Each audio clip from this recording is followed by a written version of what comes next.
Welcome back to my mental health and crime channel. My name is Huda London. This is the case of the Idaho quadruple murders. May the 4 victims rest in peace. Brian Kohlberger is charged with 4 counts of murder and 1 count of burglary. Brian Kohlberger and his defense attorney, Ann Taylor, want the charges to be thrown away.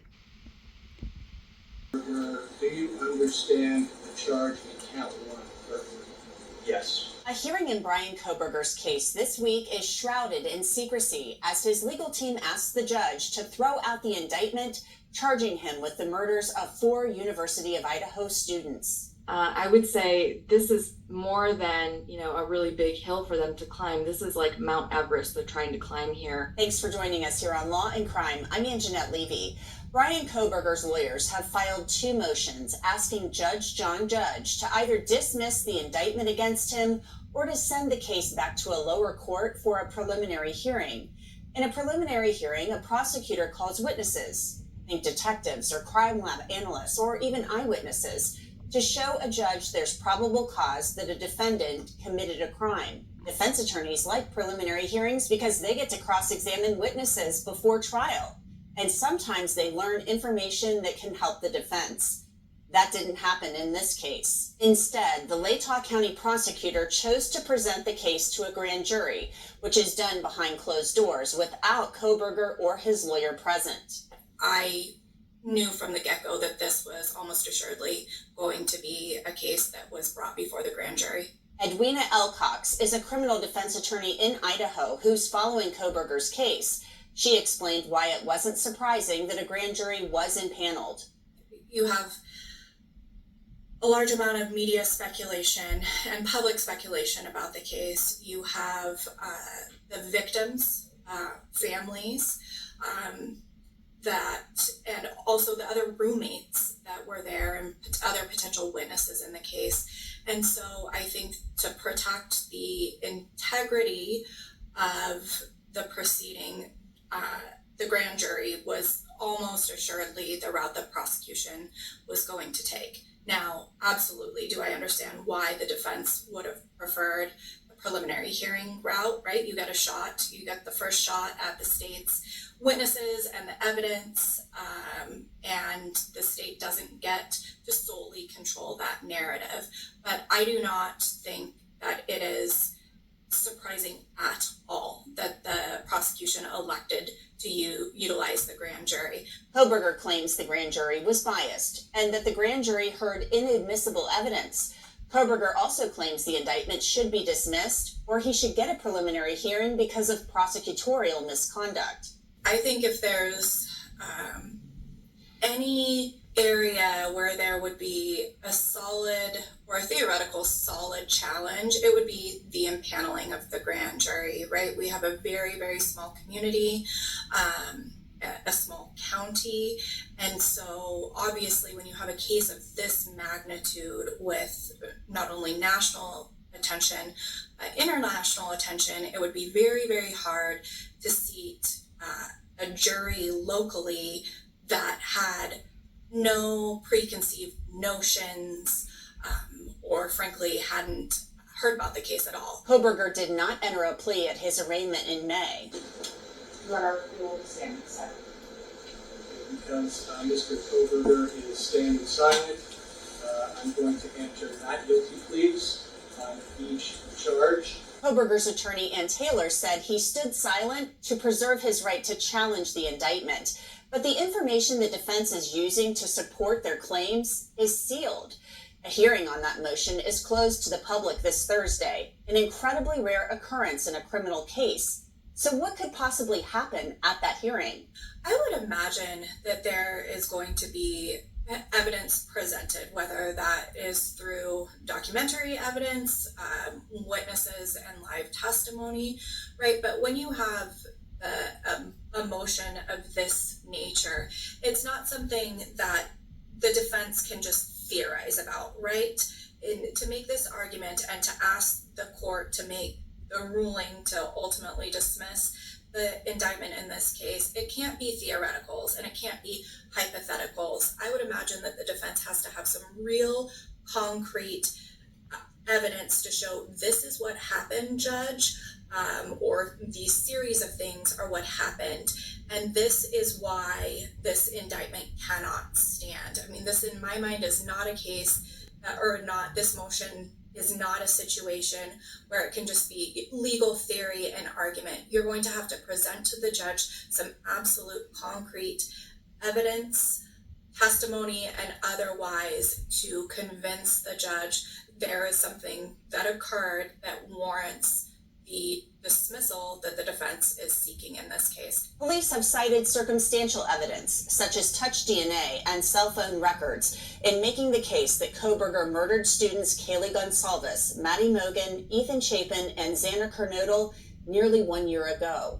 Kohberger's second motion to dismiss the indictment claims prosecutors did not present enough evidence to grand jurors.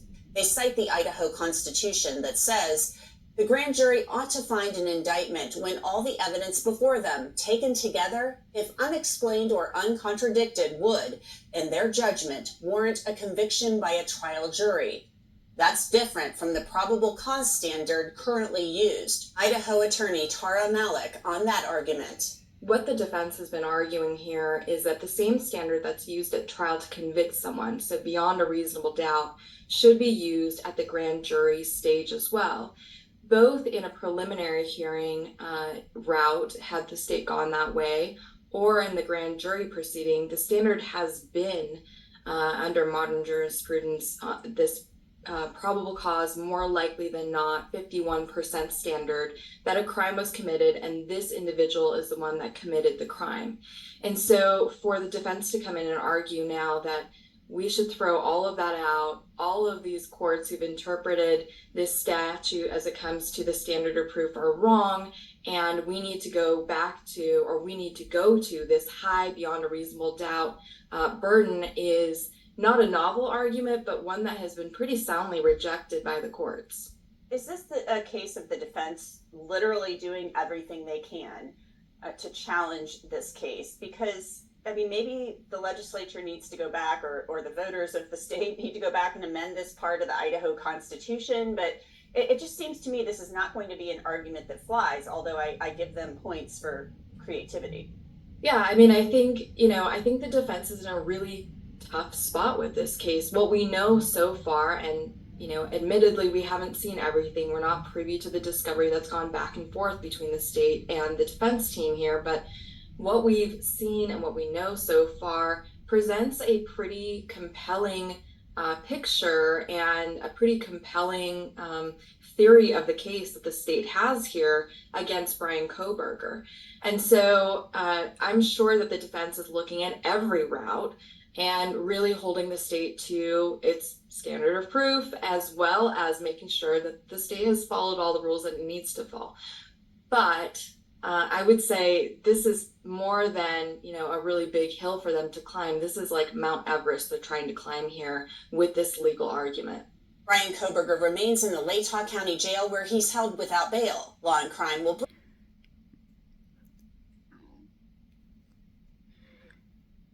I believe that Bryan Christopher Kohberger should be given a fair chance.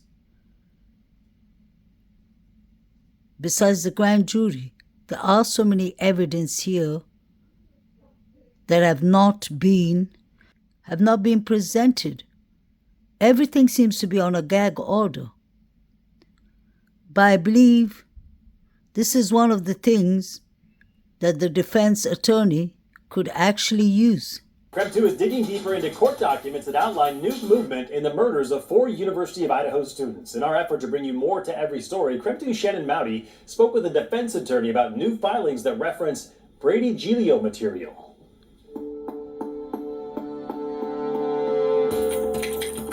New filings in the Moscow murder case show prosecutors have found and are now sharing with the defense possible Brady-Giglio material.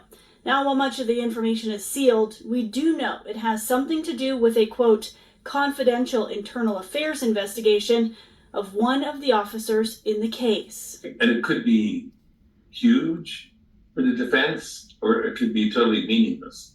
So since we don't know what it is. Defense attorney John Henry Brown says Brady-Giglio means law enforcement and prosecutors have to turn over any evidence or information that may help the defense. Actually, under Giglio and Brady, prosecutors have an obligation to look for such evidence. Sometimes that's evidence which exonerates the accused.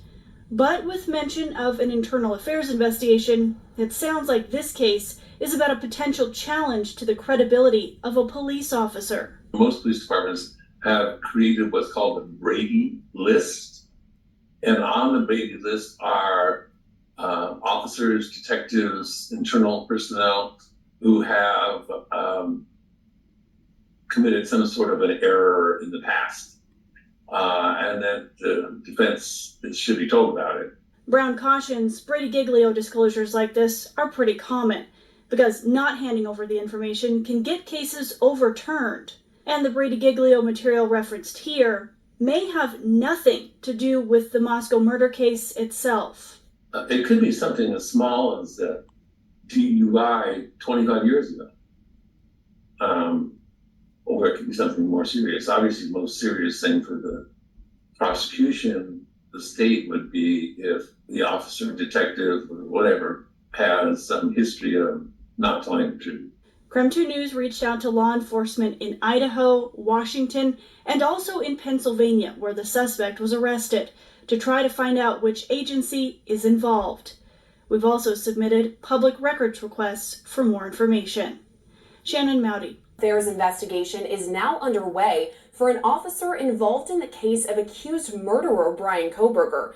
And according to experts, that could mean good news for Kohberger's defense. Kohberger was arrested late last year for the murders of 4 University of Idaho students who were stabbed to death in their off-campus home. He's now being held in the Latah County Jail in Idaho, awaiting his preliminary hearing.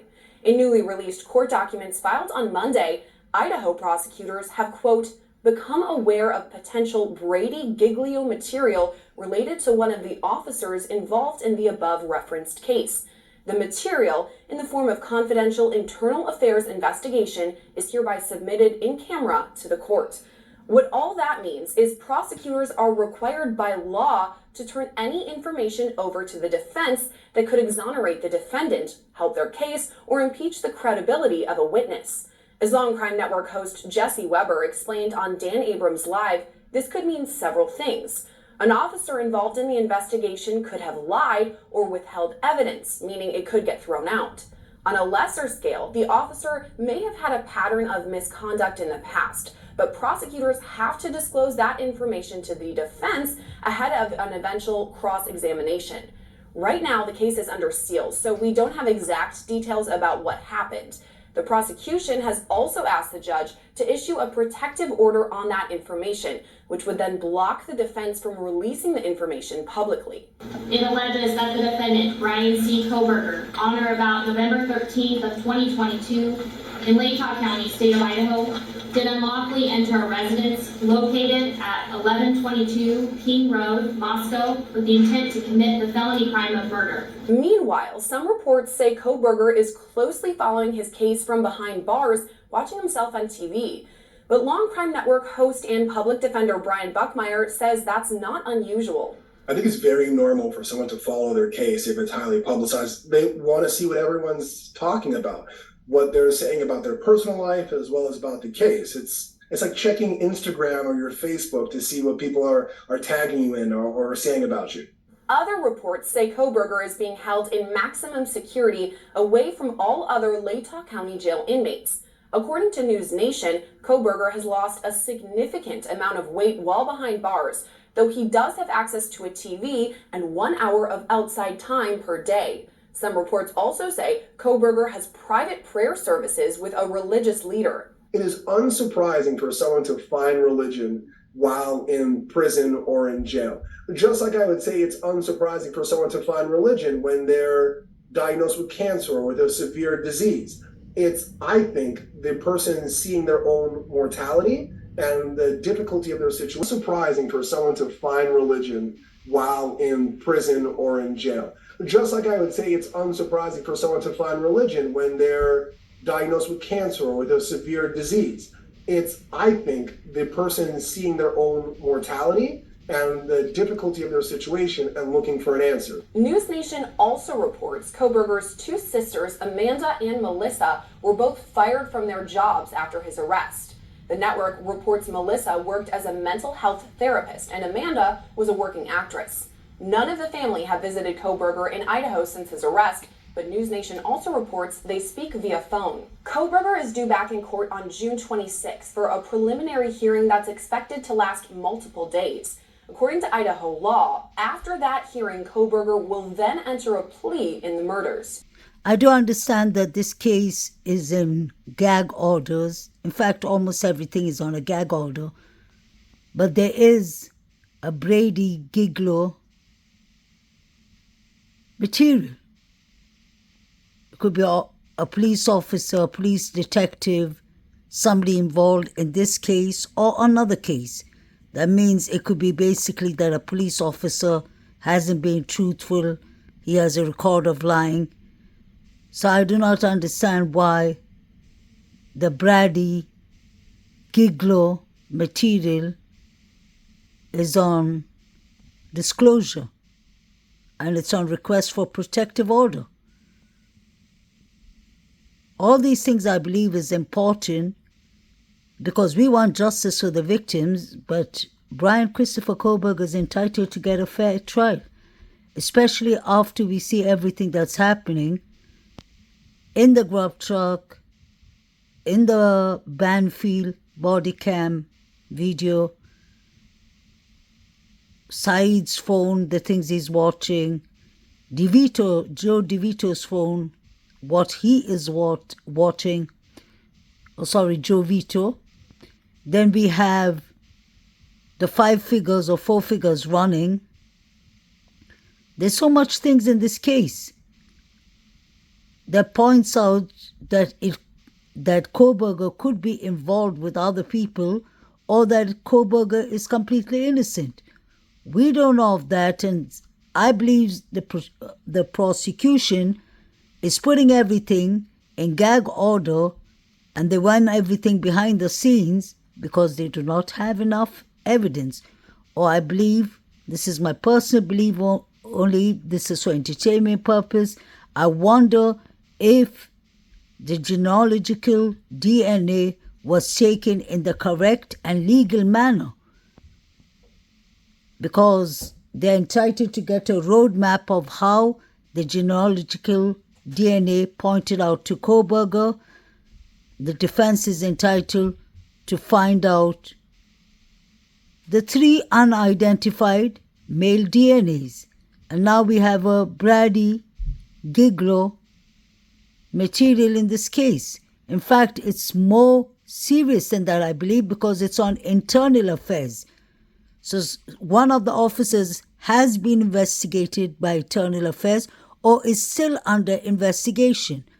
For the prosecution to have come out with it, they don't want to lose this case, and they really look like they want to nail it on Brian Christopher Kohberger, but there should be more information coming out. It's just a bit surprising that it's almost a year and the prosecution is not coming out with the material they have. Everyone is entitled to a fair trial. These four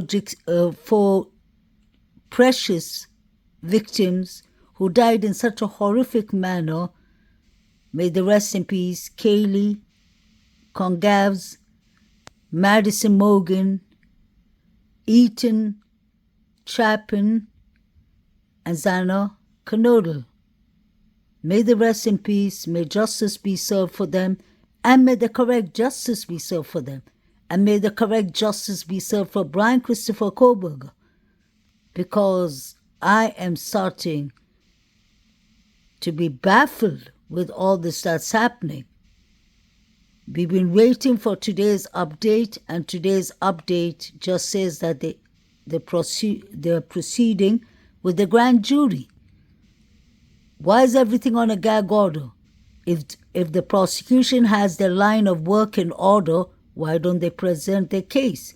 Why don't they give Brian Kohberger and Ann Taylor and the defense team a chance to see how they got to Brian Kohberger. Please like, share, and subscribe. Justice for the victims. It's always about the victims. May they rest in peace. And have a good day.